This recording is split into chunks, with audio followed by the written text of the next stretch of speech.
அனைத்து உரிமை குரல் நண்பர்களுக்கும் வணக்கம். இன்று காலையிலிருந்தே சீமான் கோர்ட்ல ஆஜராகிற மாதிரியான வீடியோக்களும் புகைப்படங்களும் நம்ம பார்த்துட்டு இருக்கோம். இதற்கு பின்னணியில என்ன விஷயம் இருக்கு அப்படின்றத இந்த வீடியோல முழுமையா பார்க்க போறோம். வாங்க பார்க்கலாம். நாம் தமிழ் கட்சி அப்படின்னு சொன்னாலே அது வெறும் அரசியல் கட்சியாக மட்டும் இல்லாம ஒரு புரட்சிகர இயக்கமாக தான் பாத்தீங்கன்னா மக்கள் பார்த்துட்டு வந்துட்டு இருக்காங்க. இதற்கு ஒரு முதல் முக்கிய காரணமே சீமானவர்கள் தேர்ந்தெடுத்த பாதை அப்படின்னே சொல்லலாம். நாம் தமிழ் கட்சி எதை பார்த்து ஆரம்பிச்சாங்க, தமிழர்களுக்காக ஒரு புரட்சிகர விஷயத்தை பண்ணணும் அப்படின்ற காரணத்தினாலே சீமான் பாத்தீங்கன்னா இப்ப வரைக்கும் அரசியல் களத்தில் நின்றுட்டு இருக்காரு.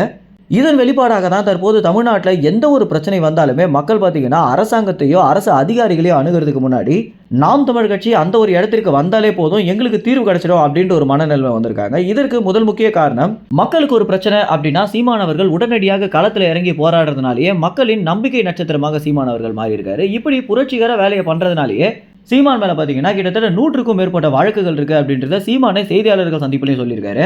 இப்படி ஏகப்பட்ட வழக்குகள் சீமானவர்கள் மேல போட்ட ஒரு காரணம் தான் தற்போது சீமானவர்கள் கோர்ட்ல அடிக்கடி ஆஜராகிற மாதிரியான ஒரு விஷயம் நடந்துட்டு இருக்கு. சில பேர் பாத்தீங்கன்னா சீமான கோர்ட்ல ஆஜராக வைக்கணும் அப்படின்றதுக்காக ஒரு மேல வழக்க போடுறதும், ஏன்னா முக்கியமான பொதுக்கூட்டங்கள் நடக்கிற வேலையில சீமான இங்கேயும் அங்கேயும் இழுத்தடிக்கணும் அப்படின்றதுக்காக ஒரு சூழ்ச்சி பண்ணியே சீமான் மேல வழக்கையும் போட்டுட்டு வந்துட்டு இருக்காங்க.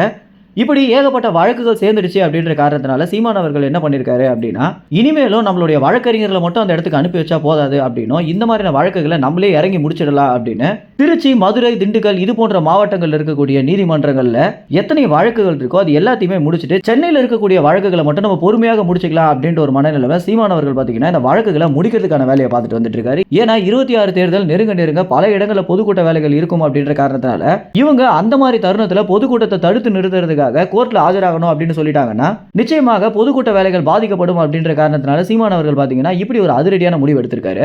கொஞ்ச நாளாகவே 26 தேர்தலுக்காக நாம் தமிழர் கட்சி எந்த அளவுக்கு ஓடிட்டு இருக்காங்க அப்படின்றத நம்மளால பார்க்க முடியுது. இது எந்த அளவுக்கு அவங்களுக்கு கை கொடுக்கும் அப்படின்றத 26 தேர்தலுடைய முடிவுகள் தான் பதில் சொல்லும். மேலும் இந்த தகவல் குறித்து என்ன நினைக்கிறீங்க அப்படின்னா, 26 தேர்தலை பொறுத்த வரைக்கும் சீமான் எந்த ஒரு இடத்தை பிடிப்பாரு அப்படின்னு நீங்க நினைக்கிறீங்களோ அதை உங்க கமெண்ட்ஸ்ல தெரிவிங்க. நன்றி, வணக்கம்.